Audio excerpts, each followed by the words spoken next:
მოგესალმებით დილამშვიდობი. მოგესალმებით, ვიკასო მეგობრებო, მოგესალმებით. რადიო ემედის პირდაპირ ეთერში კვლავ გთავაზობთ დილის სპორტულ მიმოხილვას.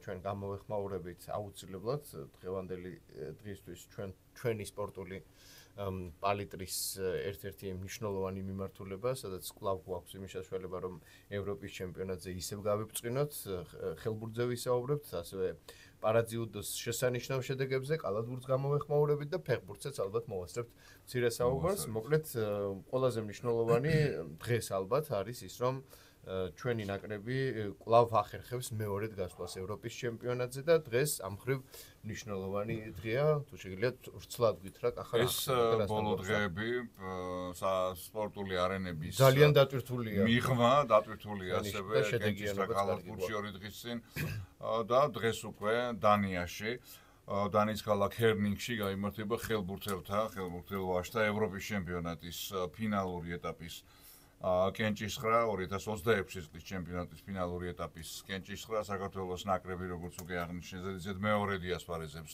კონტინენტის უძლიერეს ნაკრებთან შორის და რა თქმა უნდა უდიდესი მიღწევა დამსახურება თვიდე კალანდაძის გუნდისა იანვარში, ანუ 2026 წლის დასაწყისში გაიმართება ევროპის ჩემპიონატი, შევახსენოთ მსმენელს ხელბურთში, 3 სკანდინავიური ქვეყანა უმასპინძლებს, დანია, შვედეთი და ნორვეგია. და რაც შეეხება კალათებს კენჭისყრის წინ, სულ 4 კალათა სიძლიერის და რეიტინგის მიხედვით აკომპლექტებული და კიდევ სხვადასხვა ნიუანსებიდან გამომდინარე, საქართველოს ნაკრები ბოლო მეოთხე კალათაშია, სერბეთი, შვეიცარია, რუმინეთი, იტალია, უკრაინა, ეს გუნდები არიან მეოთხე კალათაში ჩვენთან ერთად, ანუ მათთან ჯგუფურ ეტაპზე შეჯიბრება შეხვედრა არ მოგვიწევს.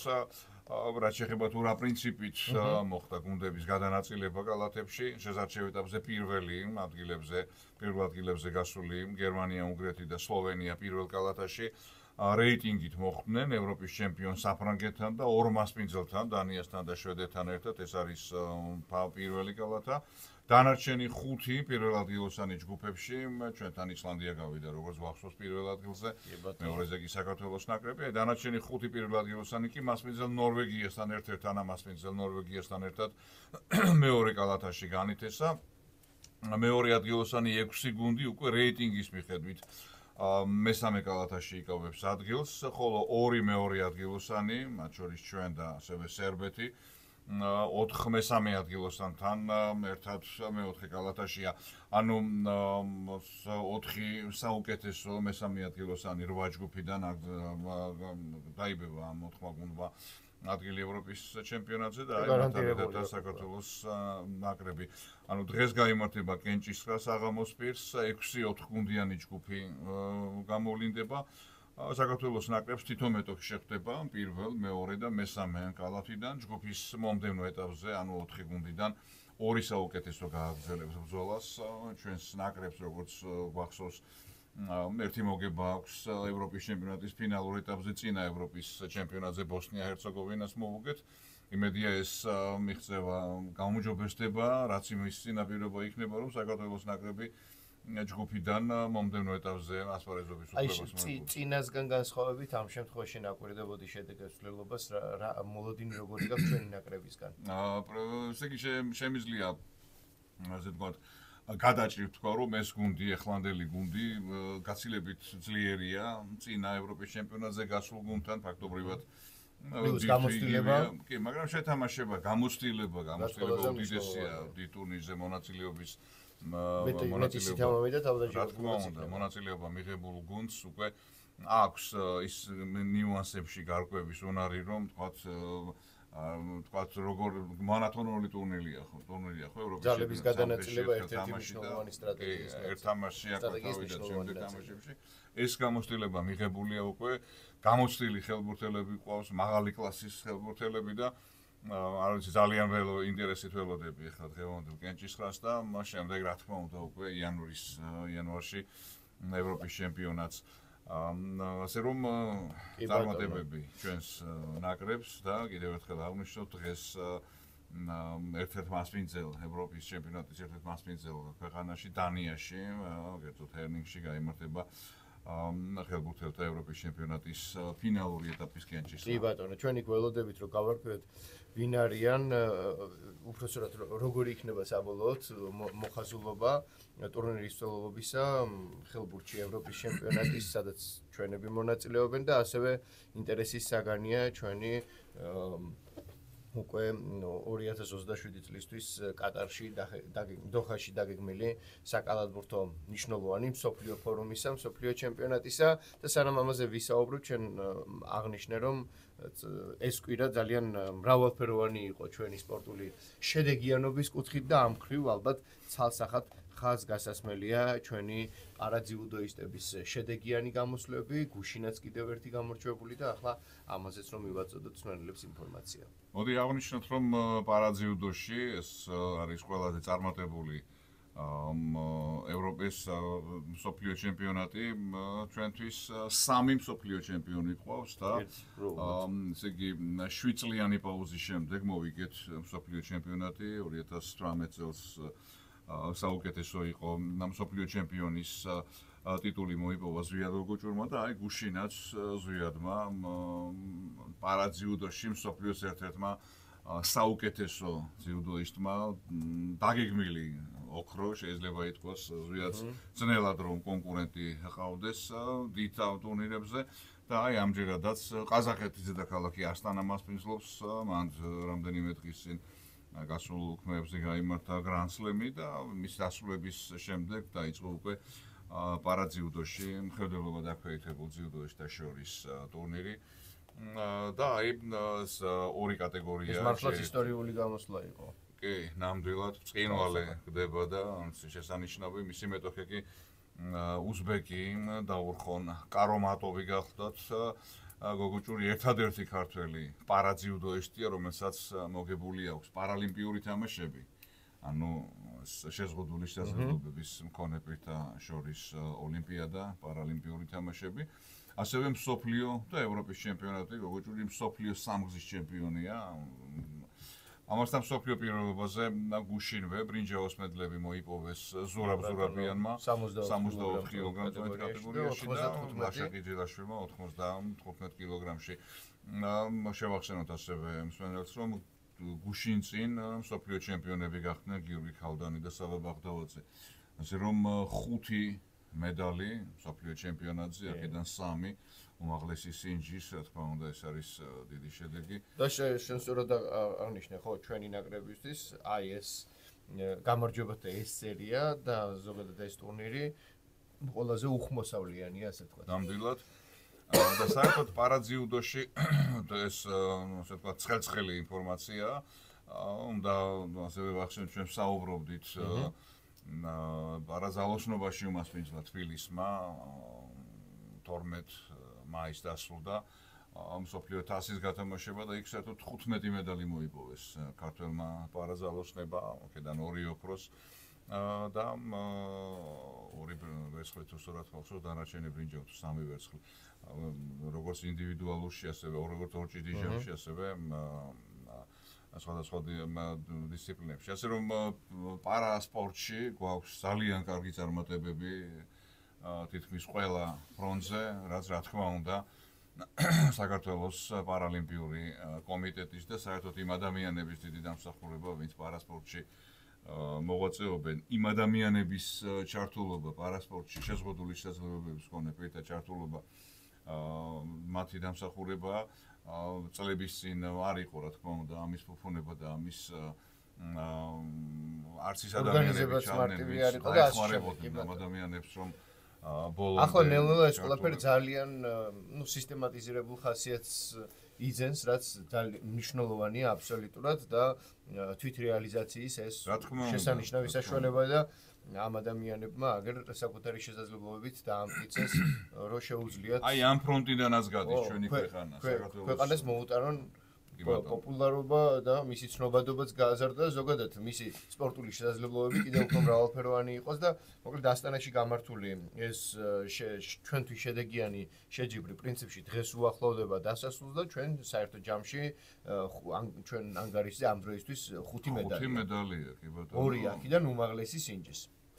რაც ძალიან მნიშვნელოვანია და საგულისხმოა. ახლა კალათბურთის თემატიკას დავუბრუნდეთ, კახა როგორც პირობა მივეცით მსმენელს და ვისაუბროთ 2027 წლისთვის დოჰაში დაგეგმილ კალათბურთში მსოფლიოს ჩემპიონატზე, სადაც ჩვენ ვიცით, რომ 32 ნაკრები ნაწილდება 8 კალათაში და 24 გარკვეულია, კი.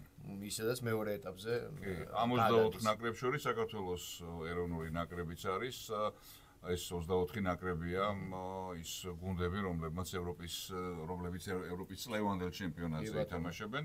აი დანარჩენ 8 ნაკრებს კი წინა საკვალიფიკაციო ტურნირის დაძლევა მოუწევთ იმისთვის, რომ მოხვდნენ აი ამ 32 ნაკრებს შორის. ამიტომაც არის რომ ჩვენ ვართ A ჯგუფში და ვიცით რომ მხოლოდ ესპანეთი ყავს მეტოქე და დანარჩენ ორს ველოდებით. კიდევ მივიდიოდა და ეხლა დღეს ხელბურთშიც რომ ესპანეთი მოხდეს კიდე იქ ფეხბურთი, კალათბურთში არაერთგზის და ფეხბურთშიც და მოკლედ ესპანეთი ჩვენი მუდმივი მეტოქეა. ყველა სპორტის ყველა სათამაშო სპორტში დაძმობილებული სახელმწიფო იქ გახდება ნე. ხო, სპორტში კი. ნაგერ რაგბში რაგბში ვამწარებთ ასე ვთქვათ. ხო, რაც შეეხება ტურნირის მეტოქეებს, ჩვენ როგორც უკვე ცნობილია, ერთადერთი ნაკრებია ცნობილი, ეს არის ესპანეთში. ესპანეთის ნაკრები, დანარჩენი 2 გუნდი წინა საკვალიფიკაციო ეტაპის მინი ტურნირზე გაირკვევა, A ჯგუფი, სლოვაკეთი, შვეიცარია, უკრაინა, ამ ჯგუფის გამარჯვებული, ესე იგი წინა საკვალიფიკაციო ეტაპიდან თითოეული 3 ჯგუფია, 4 ჯგუფია სულ და 3 გუნდია. და თითო გუნდიდან პირველ-მეორე ადგილებზე გასულები გადიან ამ ძირითად ეტაპზე უკვე. ხო და ჩვენ შევხვდება A ჯგუფის გამარჯვებული, ან სლოვაკეთი, შვეიცარია, უკრაინა. შეიძლება უკრაინაც იყოს ჩვენი მეტოქე და სხვათა შორის აი ამ A ჯგუფის გამარჯვებულთან მოგვიწევს პირველი მატჩის გამართვა თბილისში. იქნება ეს სლოვაკეთი, შვეიცარია თუ უკრაინა მოგვიანებით გაირკვევა. ფავორიტი უკრაინის ნაკრებია, საკმაოდ კარგი კალათბურთელები ყავს შედარებით მეტოქეებთან და მეოთხე გუნდი ჩვენს ჯგუფში იქნება D ჯგუფის მეორე ადგილოსანი. წინა საკვალიფიკაციო ეტაპის D ჯგუფის მეორე ადგილოსანი აქ დანია, ნორვეგია და ხორვატია თამაშობენ. ხორვატია ვერ გავიდა პირდაპირ, სენსაცია რა თქმა უნდა. და დიდი ალბათობით ხორვატია D ჯგუფს მოიგებს და ანუ დანია, ნორვეგია მოხდება ჩვენს ჯგუფში. ასე რომ ესე იგი საქართველოს ესპანეთი A ჯგუფში, A ჯგუფის ბინადრები არიან საქართველოს და ესპანეთი, D ჯგუფის მეორე ადგილოსანი ეს პრესაკვალიფიკაციო ეტაპი და ჩახლართულია ხო. არ გვინდა ესე ჩენელისტვის მოკლედ 2 აგვისტოს დაიწყება ეს წინა საკვალიფიკაციო ეტაპის გათამაშება. მალევე დამთავრდება რამდენიმე დღეში და ანუ აგვისტოს სადღაც 7-8-თვის უკვე გვესოდინება შეიძლება მანამდე 5-6-ში გვესოდინება უკვე ჩვენი ჯგუფის 3-ვე მეტოქე ესპანეთთან ერთად, რომელიც გუნდი იქნება მეტოქე. გასაგებია. ახლა ჩვენ რაც შეეხება უშუალოდ ტურნირს გუნდებს პირველი ეტაპის შედეგები გადახვებათ მეორე ეტაპზე, მხოლოდ იმ გუნდებს შეხვდებიან, რომლებთანაც მანამდე არ უთამაშიათ. საბოლოო ჯამში ჯგუფების 3 საუკეთესო ნაკრები უკვე მსოფლიო ჩემპიონატის თამაშის უფლებას მოიპოვებს. ანუ ეს საკვალიფიკაციო ეტაპზე საჭიროა რომ გადავიდეთ შემდეგ მეორე ეტაპზე და იქიდან უკვე საუკეთესო 3 ჯგუფი ანუ ჩვენი მეტოქეები A ჯგუფში იქნებიან B ჯგუფის 3 საუკეთესო ნაკრები. B ჯგუფში გამოდიან საბერძნეთი, მონტენეგრო, პორტუგალია და ასევე პრესაკვალიფიკაციო ეტაპზე B ჯგუფის გამარჯვებული B ჯგუფში ითამაშებენ ჩრდილოეთ მაკედონია, რუმინეთი და უნგრეთი. კახა, შენი საყვარელი კალათბურთის გარდა კიდევ რაღაცას რომ მოვასწროთ, ვანიშნებს თრენერო დრო იწურება. ალბათ აქვე უნდა აღვნიშნოთ ისიც მე ვთქვი რომ დღეს მთავრდება პარაძიუდოის და ეს შერკინება ასტანაში 15 მაისს, ასევე 15 მაისს უახლოვდება დასასრულს მოჭადრაკე ქალთა FIDE-ს გრან-პრის მე-6 გათამაშებაც, რომელიც ევროპაში ავსტრიაში მიმდინარეობს და აქ ვიცით რომ თქვათ ნანა გაგნიძემ ცირეთ გამიმჯობესა მდგომარეობა და 2 ქართველია ზოგადად მოასპარეზე და შორის.